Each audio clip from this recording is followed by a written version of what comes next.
Hello everyone and welcome back to another video from Wake&Tech. In this video, I'm going to show you how to sign up and create a new account on the Polka Wallet application.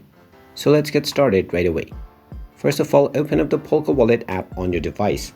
And once you open it up, you will be taken into the home page where you can tap on the Create Account button to create your new account.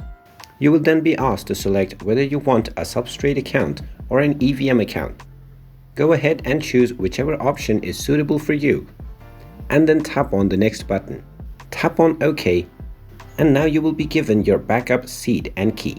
Make sure you take a note of this key and save it somewhere for future use, as this is the only way by which you can log into your account later.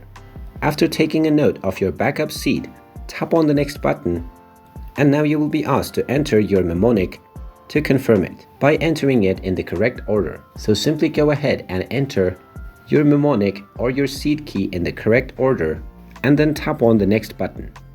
You will now be allowed to enter your name and create a password for your account.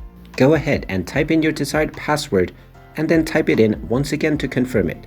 Also check the box if you wish to enable fingerprint and face ID. Then tap on next once again. And now you will successfully be signed in to your newly created account on the Polka Wallet. And there you have it. That is how easy it is. If you find this video helpful, make sure you hit that like button and subscribe to our channel if you haven't done so already. Also ring that notification bell to never miss another update from us. Thank you for watching, and I will see you again in the next video.